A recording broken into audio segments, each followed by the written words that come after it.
Welcome to Series 2, Episode 3 of Run With.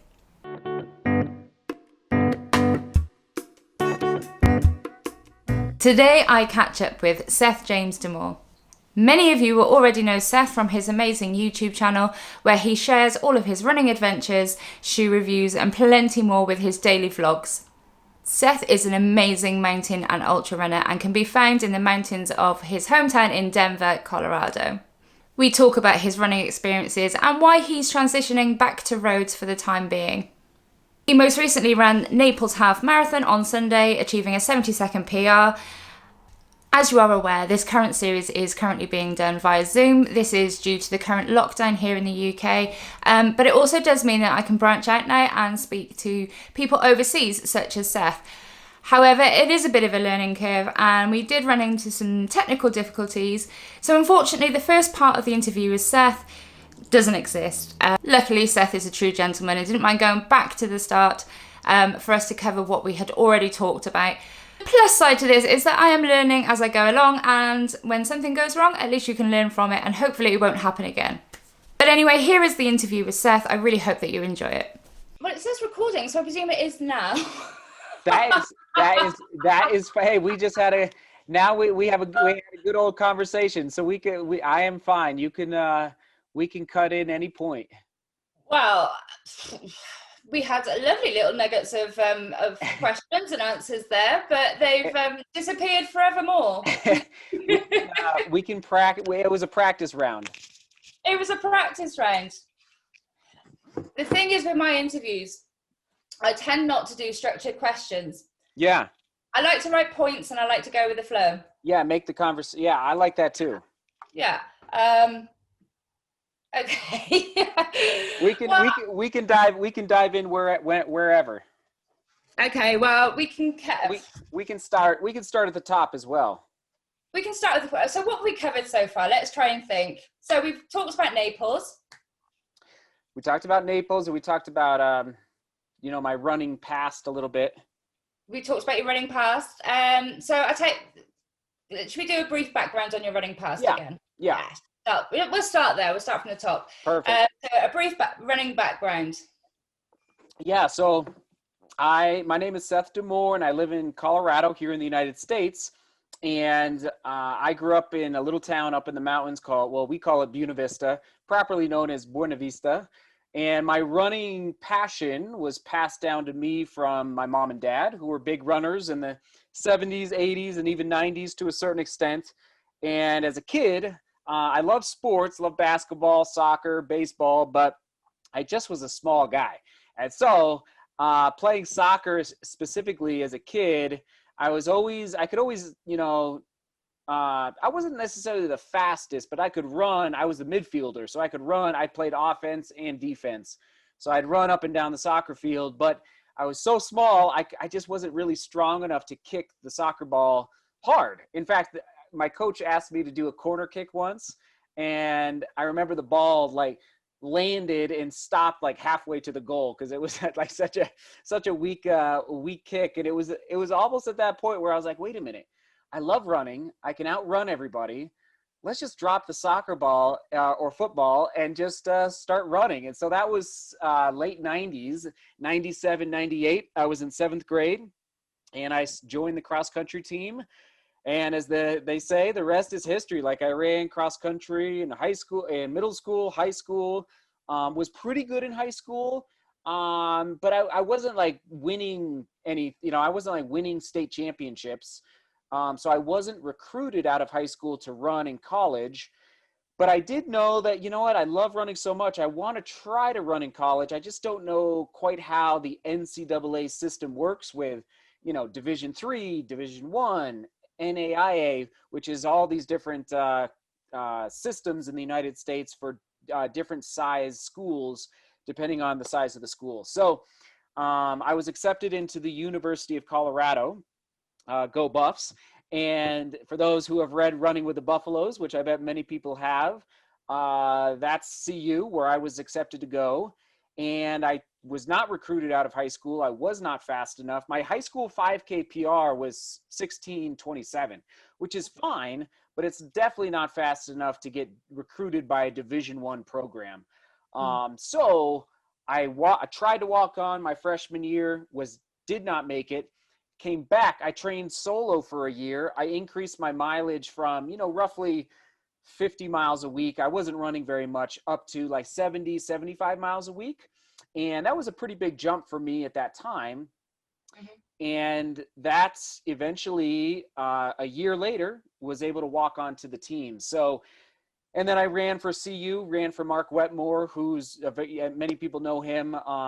Ran for him for 4.5 years, and I did have a lot of challenges in college with respect to injuries, which we can talk about later. But at the end of the day, it was a great experience. And so anyway, that's a little bit of my background before jumping into kind of post collegiate training and racing.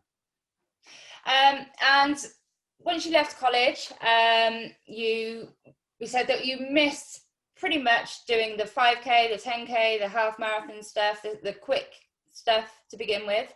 You go straight into ultra marathons, distances. Yeah. I was always at CU when I was training with them.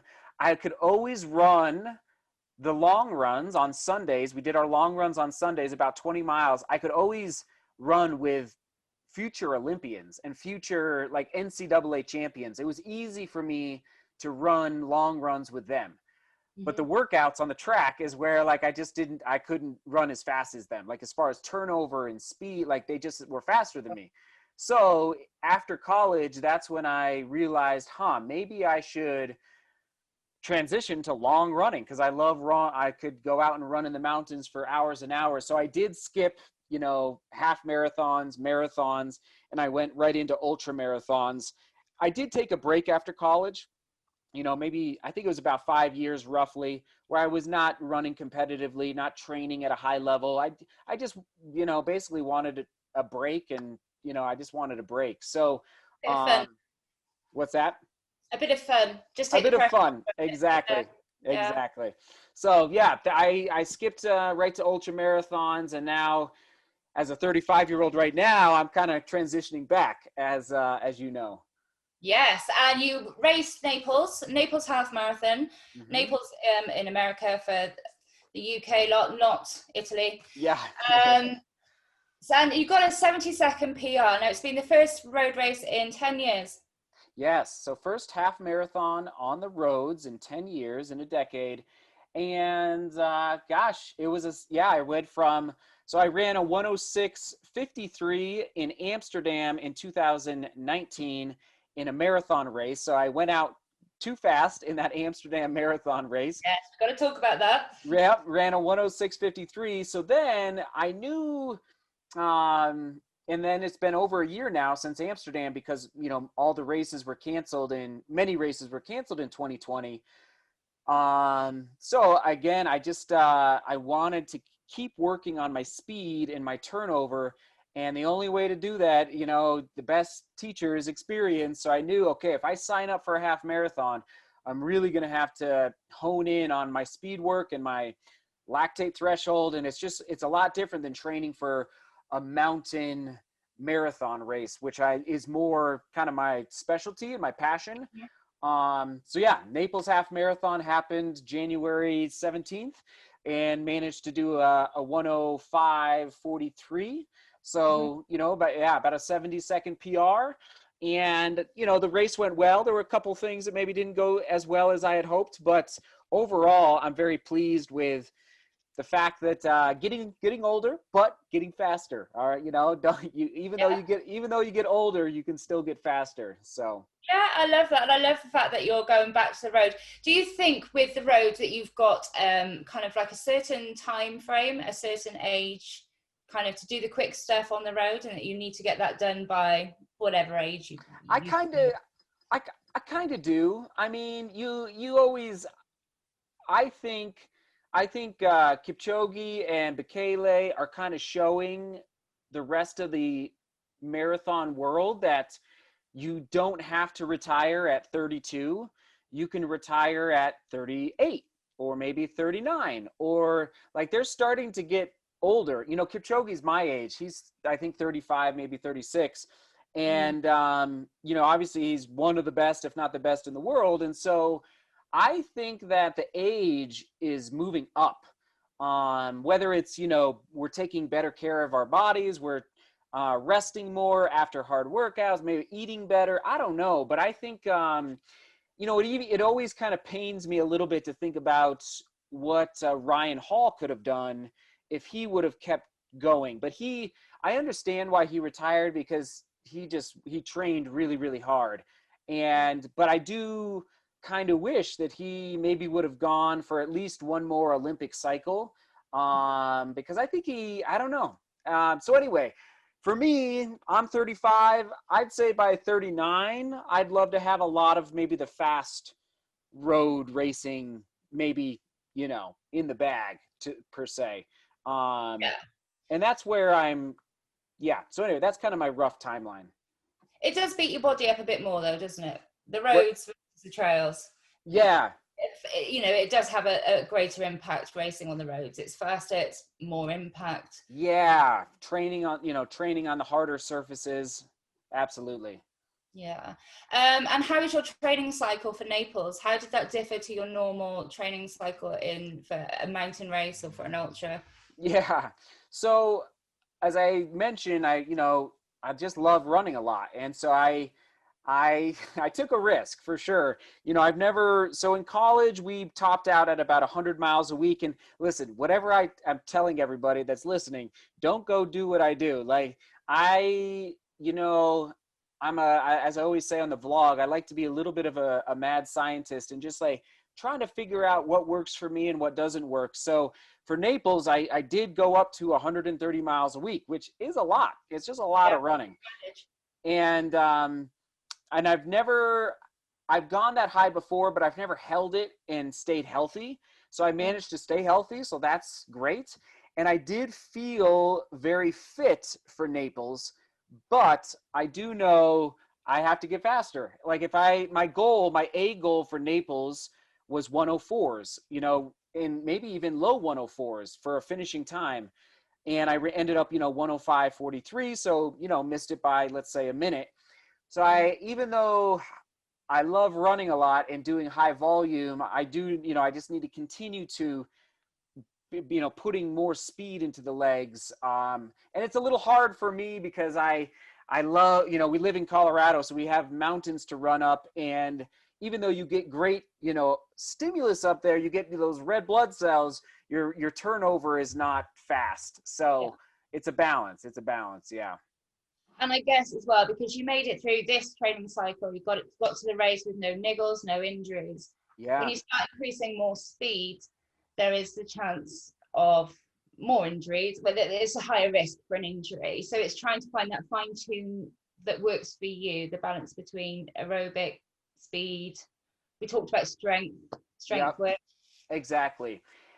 You know, in college, I had a lot of stress fractures, it was not good. And we never really figured out exactly why, but I think, you know, the higher volume plus hard track sessions in spikes on a Mondo track, I think that's probably what caused my stress fractures in college. So you're right. It's like finding that balance between too much speed work. Also, though, you know, 10 years ago, the shoe technology was a lot different. Yeah. So now most people are doing their track sessions in, you know, big, you know, lots of midsole protection for your legs. So who knows if that makes it, you know, is going to make an impact on people being, you know, able to stay healthy as they get older and are still training at a high volume. The fact that the shoes now compared to 2008, 2009, like it's a lot different. It's amazing how the technology has evolved. It's lovely. It is fascinating, and they're lovely shoes to running now. There's many different bits of technology to aid us runners. Yes, indeed. Yep, I know. And you know a thing about shoes. I know. Yeah, I do know a thing or two. I'm not in the studio right now, but I do know a thing or two about shoes, and it's been crazy just to watch. Even since I started doing, for those, listening, I do running shoe reviews on the YouTube channel. And even from 2018 to now in 2021, there's been a pretty big shift in technology, but just the volume of technology where every single running shoe company now is doing something that they were not doing, 2 years ago. So it's been fascinating to watch.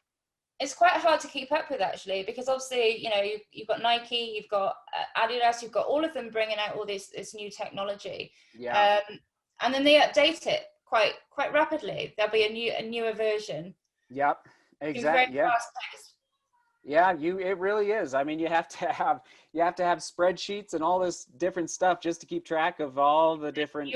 You are the shoe guy. So if anybody's looking at shoe recommendations, it's definitely worth popping over and having a look at some of your shoe reviews. Oh, I appreciate it.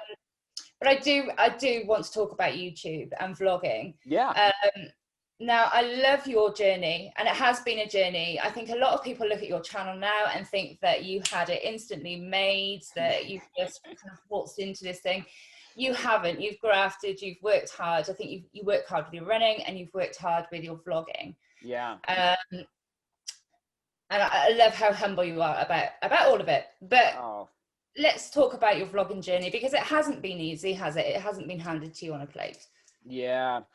Yeah, so I've been doing a daily vlog for almost 5 years. In April, it will have been 5 years. And I had my camera right here. So I've had a camera since I was in middle school. So just an old video camera, or camcorder, I guess it would be called back then.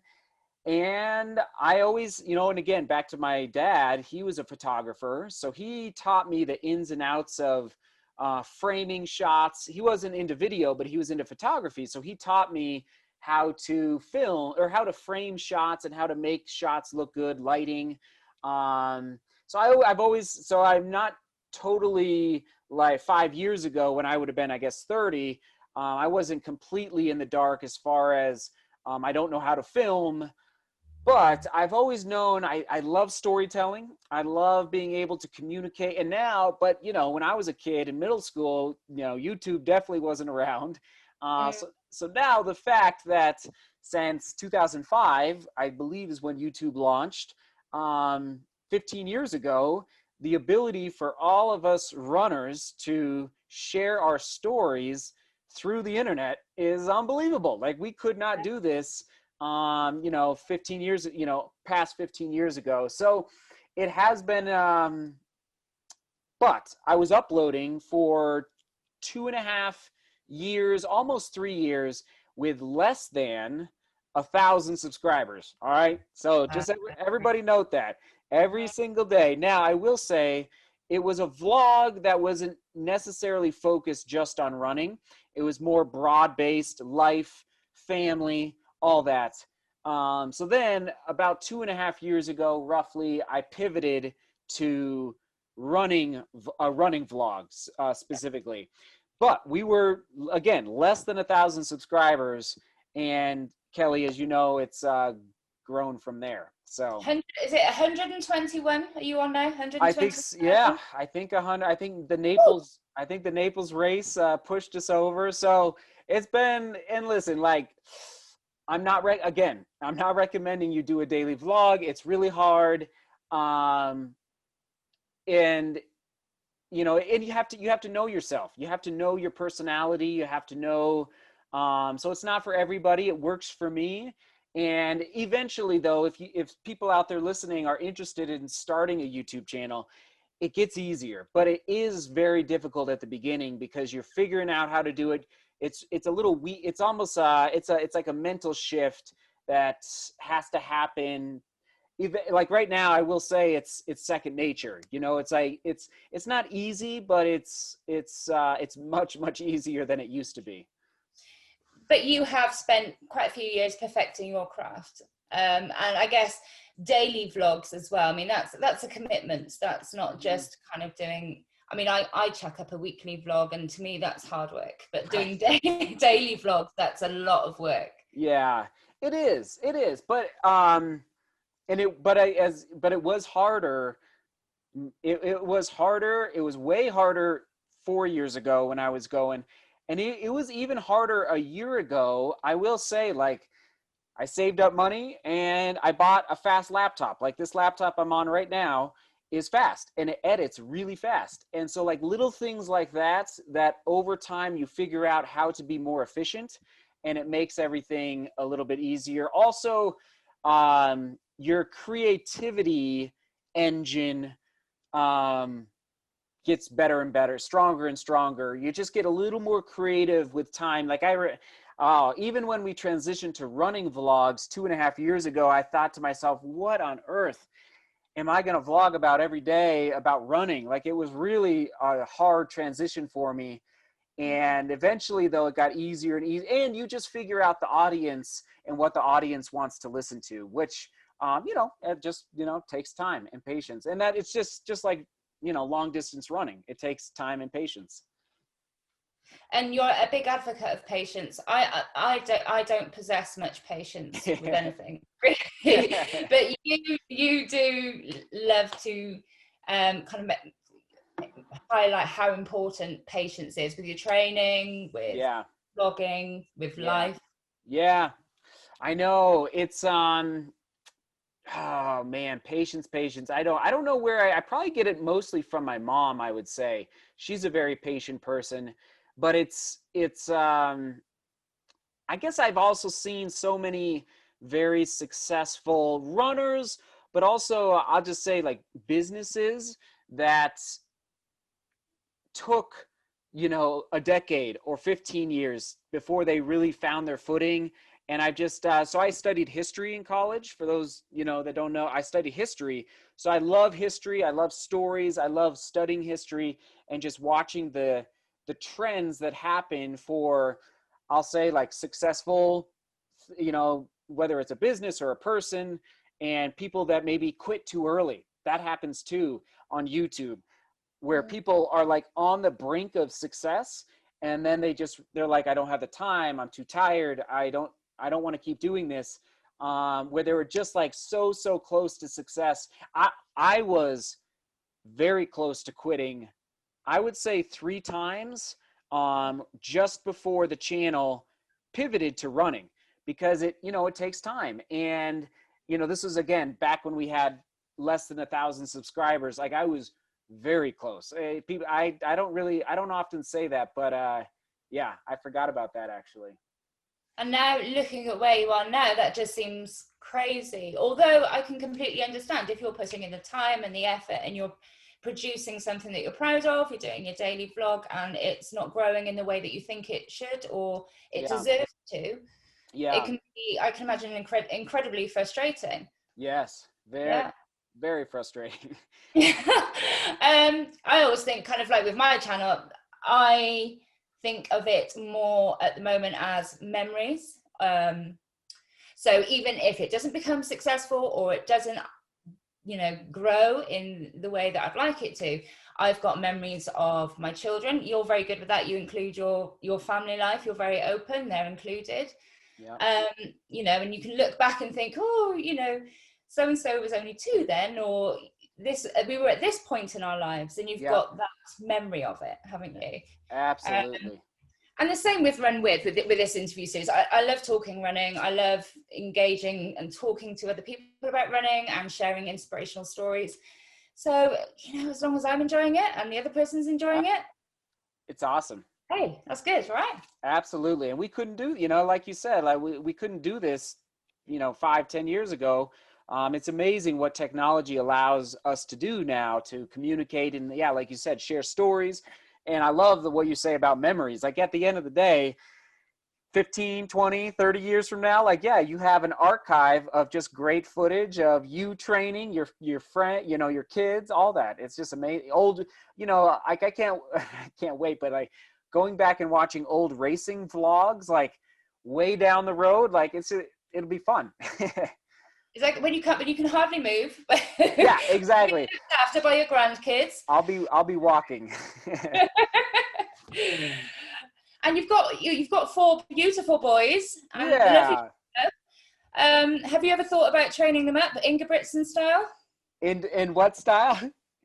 like the Ingebrigtsens, you know, Oh Henrik. yes, I know. Yeah, I right. I know. We'll see. I mean, there's some interest out there, There's a whole new spin-off there. There's a whole new, right? Whole new yeah, channel, a whole new YouTube yeah.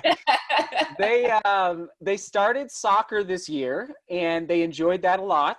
And it was kind of our first where they were like in an official organized sport and they enjoyed it a lot. And I think they're definitely competitive, that's for sure. So we'll see if they, I think, yeah, we'll see if they love, you know, team sports or maybe a little more running, which is a little not quite as much team oriented. So yeah, we'll see. But they definitely have the competitive drive, that's for sure. I love that there's no pushiness though, that they Yeah. can develop at their own time. I mean, I've got 4 children. None of them like running at the moment. Yep. Exactly. That's absolutely fine. I know. Maybe one will. I know. Right. It's they all. Having fit in their own. Yep. Exactly. Exactly. Looking at the future then, so it's trying to work towards Olympic qualifier. Yeah, so that's one of my life goals, like just a big bucket list goal that I've had for a long time is to run. And people are like, to run it, I got to always qualify to run in the U.S. Olympic trials. Like I know my talent level, so I'd have to run like a sub 218 marathon or a 104 sub 104 half marathon, which is fast. It's just very fast, and I know my talent level and kind of where I live. But like the 105.43 was a good step in the right direction. And what that would translate to for a marathon distance, I'm not exactly sure right now. But so yeah, that's a goal for not, you know, this Olympic cycle, but the next one, I guess, you know, for Paris 2024. And the window is not even open yet to qualify. I think it'll open up like a year from now. So yeah. So you have got time on your side to kind of fine tune all of that training and like we said before as well, that you learn something from every race that you experience. Mm-hmm. You can apply it for your next training block, the next one again. And that's why I always am kind of talking about the micro and the macro level training, where from 35 to 39, I'm still very intrigued by this kind of faster road racing. And I know UTMB, Western States, the Skyline in Scotland, the Ring of Steel, all these epic big mountain races that I want to do, they're going to be there when I'm 39, 40, 40. And I know like that's getting up there in age, but at the same time, I think we're all slowly learning. For example, here in the United States, oh man, his nickname is Bronco Billy. Oh my goodness, I'm blanking on his actual, but anyway, he's almost 50 years old and he is still winning 100-mile races, you know, easily here in the United States. Oh, I can't believe I'm blanking on his name. Anyway, so it's like I think the eight, just like Kipchoge and Bekele, I think they've got. I think Kipchoge has at least 3 more years in him of high level racing, and so I don't know. I think we're all learning, you know, how to eat better, how to take care of ourselves better. I think probably shoe technology is going to help us train a little better with better midsole foam as far as saving our legs a little bit more from the pounding. And yeah, so anyway, I'm not rushing anything as far as I'm okay with this macro level approach. Like, you know, I probably will only do one marathon this year on the roads, New York City. And that's okay because again, yeah, like you said, I don't have to rush it to try and qualify for the Olympic trials. And I guess that's what's going to get you through in a strong position. You're not going to be, you know, being impatient and then causing maybe problems of injuries or niggles or you know burnout. There's a lot of things that can happen if you are impatient with it. Yeah. And like even the 130 miles a week that I just did, I was doing 115 to 120 miles a week last summer with 10 to 12,000 feet of vertical gain getting ready for the Pikes Peak Marathon. So even though it's not like I was jumping into 130 miles a week from 80. Like I've been working up over the last 3 years to kind of get to this point where I can feel, fairly confident and comfortable at that, let's say 115 to 130 range for, my weekly volume. So it's, just like we've been talking about, it's that patience game. Yeah, absolutely. I love that.